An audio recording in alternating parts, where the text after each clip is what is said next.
And what does ownership look like in your world right now? Ownership is owning my authentic voice. Welcome to Spotlight Voices. My name is Natalia Nicholson. I am your host and I am coming to you. I was about to say weekly, but right now it's pretty much daily. I'm coming to you with all the keynote speakers at the top 100 most powerful Black women summit. We are coming to you from March the 23rd to March the 27th with 100 powerful keynotes, masterclasses, fireside chats, roundtables, all from some very well accomplished speakers.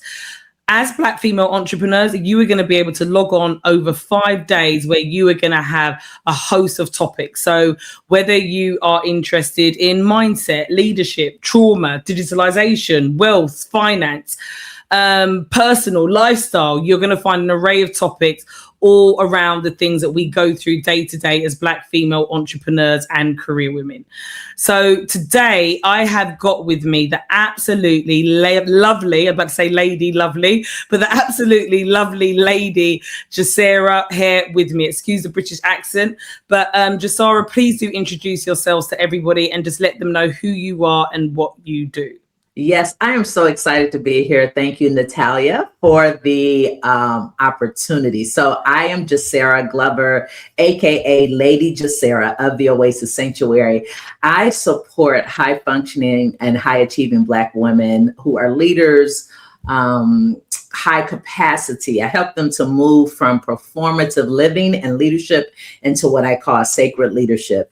And that's embodied leadership. And so I'm so happy to be here, glad to be a part. I'm outside of Atlanta, Georgia, and this is such a wonderful opportunity. Yeah. Oh, great to have you here. So we're going to kick off. I want to ask, first of all, when people hear your name, what do you want them to associate it with? I think that is a great question. I love that question. Oh, it's funny. Everybody actually always says that so far. I'm really happy. I love that. Well, you know what?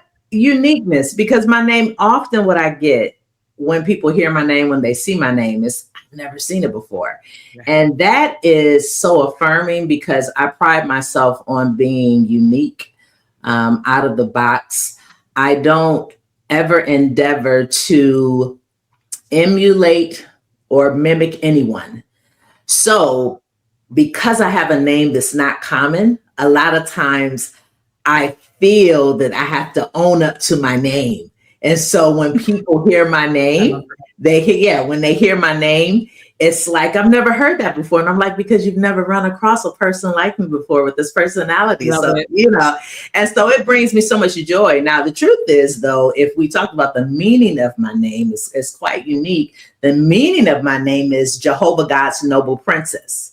And so because of that, because of that, there's also this grace that I attempt, and hence the lady, the grace that I try to emulate when I'm, doing my thing and when I'm working, even with my clients. So, yeah. I love it. You stand out. You are a princess of Jehovah. I took it far with the princess. They say, yeah. Yeah. I absolutely love that. Next, I just want to ask you, what was the moment that really shaped the woman you are today as a leader? Oh, wow. You have great questions. This is a great question. I honestly, when it comes to leadership, if I'm very honest, you know how they say that there's some people who are natural leaders, natural born leaders. That would be me. I can remember, and you might laugh, I remember in the 3rd grade being voted class mayor in the 3rd grade. And leadership followed me from that moment. In every middle school, high school, I was always in leadership, always in student government. And so I have many defining moments as it pertains to leadership. But I guess I'll say when I was voted class president, senior class president, attended a public school in Detroit. And I was voted senior class president of 550 students. Oh, wow. And when I took on that responsibility, it was scary, but also very affirming, because those those students really didn't know me. They experienced me speaking and experienced how I interacted with them. But it was really a defining moment for me, knowing that I was one that was called to leadership. I knew it from a child, but it was something about that 12th grade. It felt like I had stepped into another realm as it pertains to leadership. And I know that it was only high school, but because once again, I'm the oldest of 5. So I feel like that has always been, I get that. Know what I'm saying? Yeah. So I have many defining moments as it pertains to leadership. But yeah, that's how I would answer that question. I love that. And that's quite a young age as well. Because many times, as much as I might have a voice now, a lot of times when I spoke to people, I didn't find my voice till I was much older, just to let you know. Okay. So for me, that's actually quite a big thing to be that young and to be leading that amount of volume of people. And then from not even that young, from literally when you're saying grade 3, you was always in that leadership role. It does play into the fact it's not funny. You're right. It's almost like you were born to lead. Like I can honestly say I did not find my voice till I was much, much, much older. I was later on in life. So I love that. That's interesting. Yeah. So even my first public speech was in the 3rd grade. So when people ask me about public speaking and just having and finding my voice, honestly, it's like I came here. It's like an old state. Yeah. And that's the honest to goodness. I got in more trouble for this mouth. Sometimes as well, though, I find as Black women, we don't speak up as much as we should. If you're good at something and you've got a gift, you should be allowed to be able to say that without being deemed that, you've got a big mouth or you're boasty. Or because I grew up in a Caribbean household. Okay. So when I did start finding my voice, I was slapped back down to size. Listen. But see, that happened early with me. That's what I'm saying. So it's so interesting because my father nurtured that in me, the leader in me. He nurtured my mother, though. This is what's so interesting. My mother, though, was like, women don't talk that loud. Girls are not that you ask too many questions, and I would get popped in my mouth because that's who, I was not like her. So it's very interesting. It's kind of like I took on a lot of that masculine or patriarchal kind of, you would call it, kind of presence as it pertains to leadership. I was never afraid to speak and stand in my truth. That is the honest truth. I got burnt along the way. But we got to fail our way to success. That's what I call it. So next question. When you hear most powerful Black women, like this is what this summit's about, what does that actually mean to you? Alignment. Most powerful Black women. Alignment. Alignment. Synchronicity. It's time. Yeah. I love that. By the way. Yeah. And in terms of like, what do you deem the difference to be between influence and power? Influence is knowing how to utilize your power. So power is being able to, in my mind, it's the authority, right? That's asserted. But influence, and it's the intention, that it's what we do with the intentionality of this authority that we have. But when it comes to influence, I think of impact. So how do you use your authority to impact those that are around you? And then in this case, as a woman, how do I use my story? Because my story has its own authority in and of itself. Even if I love the fact we have this platform, right? But the fact that I have my own story, it's already authority. It's already power. It's already power, right? It's already power. So me taking that and then knowing how to intentionally impact others, women in particular, Black women in particular, this is where I'm supposed to be. I feel very, very certain about that. Absolutely love it. And what does ownership look like in your world right now? Like just in your environment, in your world, what does ownership look like? And this has been a big question for a lot of the women because it's a big topic in our community, especially amongst Black women right now. It is. So this question is nuanced and layered for me because I started off talking about how I was certain of who I was as a leader early on. And then I said later down, I got burned. I learned that my voice wasn't accepted at all of the tables. Okay. My voice was cultivated as it pertains to even my father being a man. I quickly began to learn that every man wasn't accepting of me having a voice in corporate, religious, relational spaces. Yeah, I think we can all relate to that. Yeah. So where am I at in terms of ownership? I'm remembering who I was at 8 years old when I was very, very confident in my voice. Didn't matter what anybody thought. And there's been a returning for me. So ownership is looking like stepping into that place in business, in my relationship. I'm newly married. Congratulations. Thank you so much. But even in being married, I've learned how to not allow conditioning to tell me how to show up, because I'm not a traditional wife. I never will be, whatever that is, right? And so ownership is owning my authentic voice across the board. It's my authenticity. And it's that authenticity for me is alignment. It's not cowering back anymore. Because see, that's what happened. You know, we lose ourselves along the way. Yeah, and we do. You can lose yourself in corporate, in children, in marriage. You lose yourself along the way. And I'm returning. So that's what ownership looks like for me. I absolutely love that. You're giving me a lot of food for thought. I feel like as we get older, we become more unfiltered. Yeah. You just care less what people think, and you embrace yourself. I absolutely love that. What is one of the narrative about Black women that you're committed to changing through the work that you do? That we have to be strong, and that we have to solve all of the problems. Yeah. And do you know what's funny, by the way? This is a common theme in every podcast when you watch them back. That's the number one thing that so far everybody has said, just to let you know. Seriously. And I think we need to really start taking our own advice, ladies. You know what? And so this is so affirming, because as you know, this is my work. This is the work that I do. I feel called to, because I've been there, done that.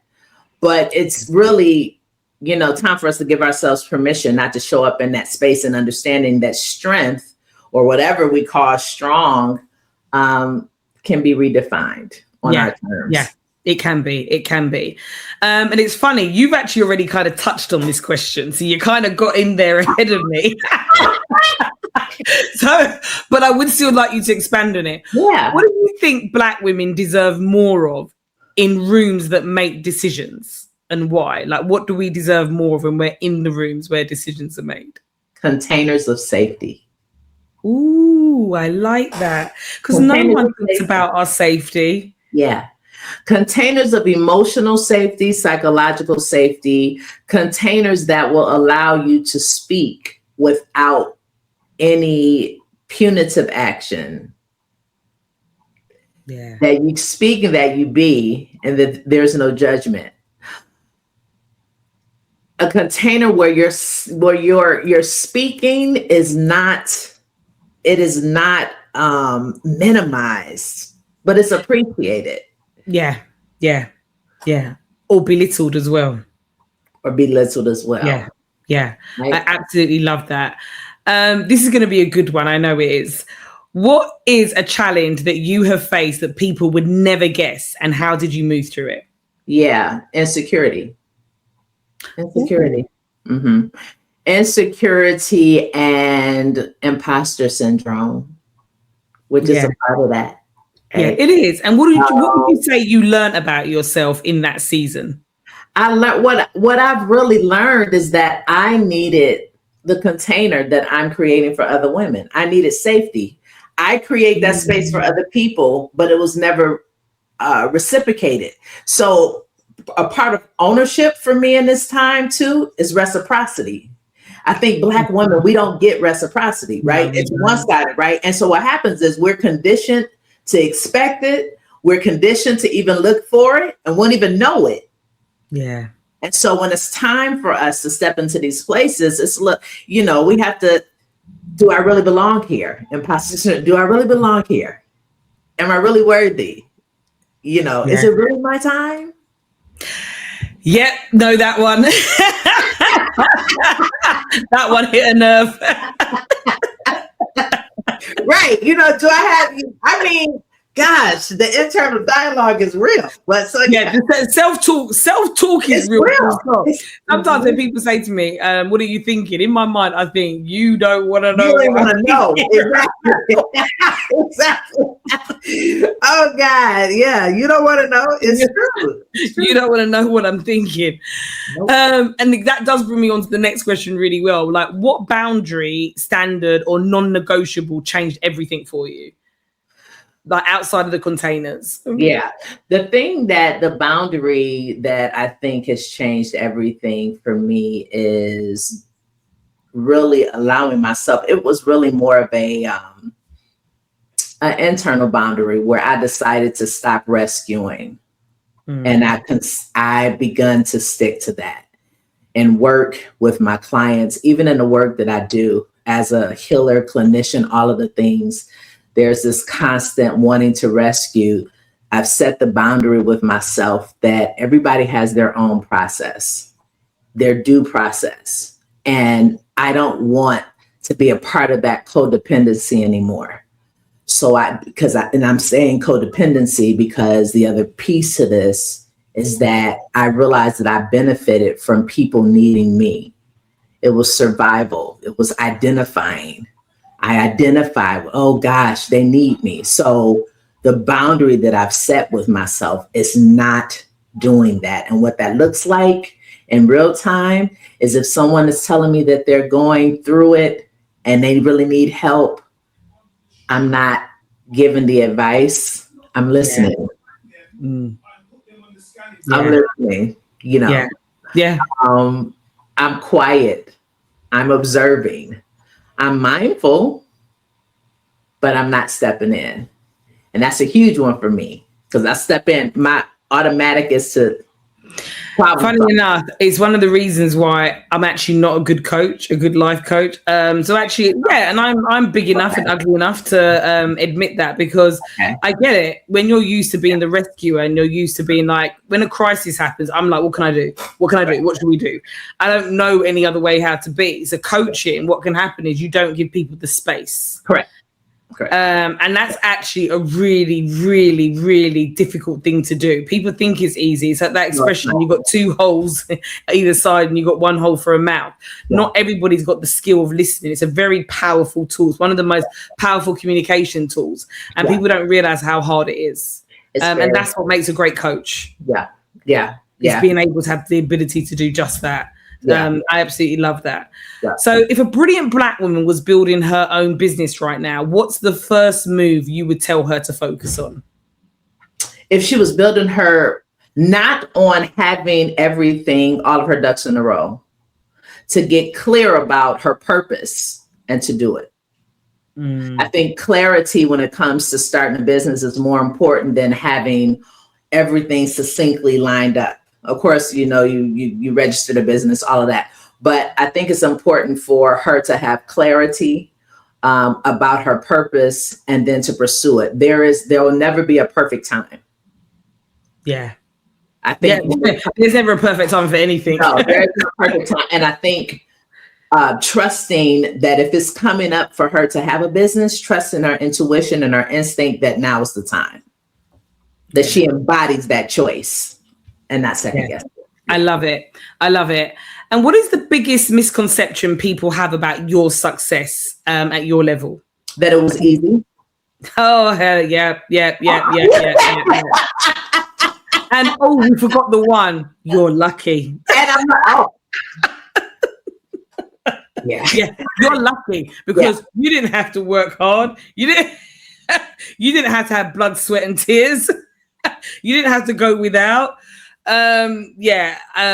I think anybody that's an entrepreneur is like, yeah, there's people have a lot of misconceptions about us, and especially as Black women, they don't understand how difficult it is. Like, there are some women that have got like 2 degrees, 2 masters, a PhD. Like, they're doing triple the amount that they need to do, triple the amount that they need to do. I'm finishing up my PhD right now, and I just want to think, it's like, and it's still,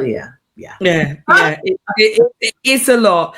And what do you do to stay grounded and protected while staying visible as well? Yeah, I do a lot of breath work. I do a lot of connecting to nature. I do a lot of, lately, I've been doing a lot of sleep.